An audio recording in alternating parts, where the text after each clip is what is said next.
chair recognizes Ms. Crockett from Texas. Thank you so much, Mr. Chair, and thank you so much to our mayors that are here.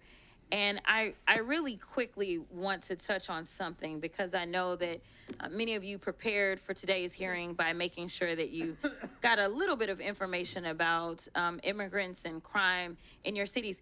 Let me ask each of the mayors, just yes or no. Have any of you been made aware of any immigrant that has had 34 felony convictions that has still been able to roam around in your cities? Anyone? No, ma'am. 34 felony convictions. No, Congresswoman. From the immigrants. Anybody? I'm not aware.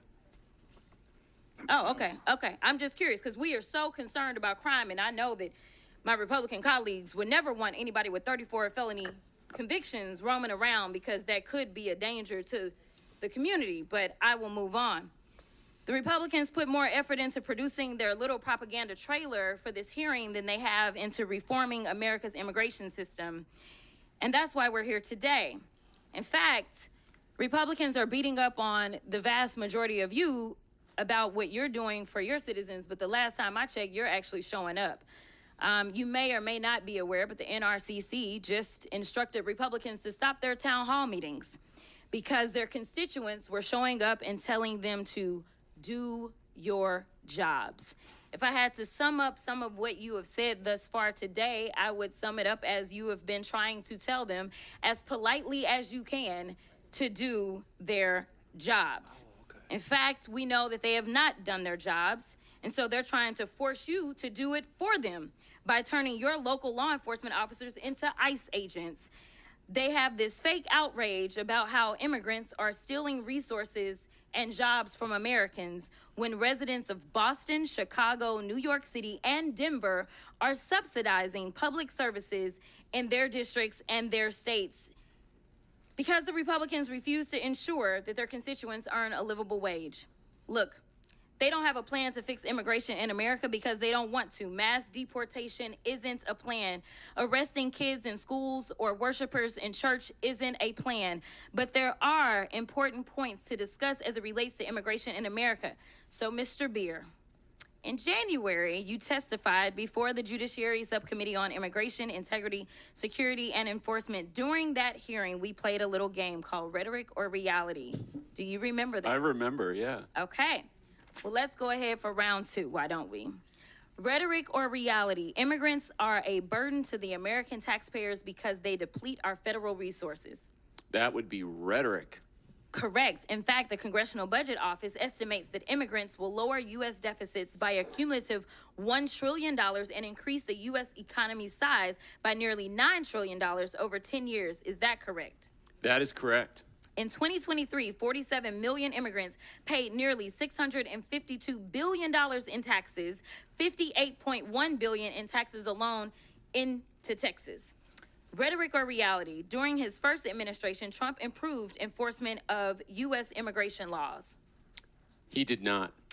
In fact, President Trump closed almost all immigration courts for removal proceedings, cut prosecutions for unauthorized entry by 87%, cut ICE removals to the lowest level in the history of the agency, and released 9,000 people with violent crime convictions back into our communities. Is that correct? That's right, yes. So rhetoric or reality? President Trump's immigration policies make American communities safer.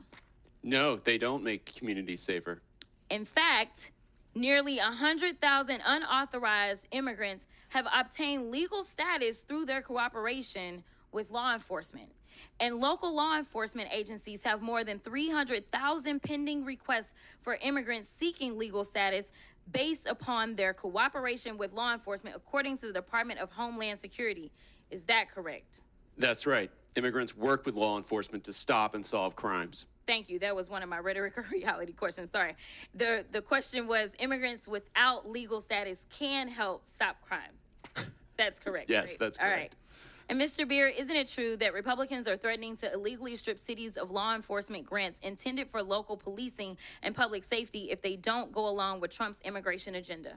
That's right. They want to redistribute the fiscal burden onto the Democratic cities and away from the Republican ones. Which brings me to my next point. Mayor Adams, do you believe that President Trump is weaponizing the Department of Justice against local governments like New York City?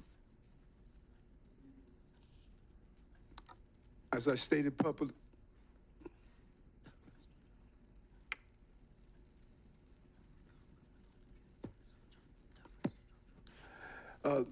thank you for the question, Congresswoman. And as I indicated previously, this case is in front of Judge Ho, and I'm going to allow the judicial process to go forward.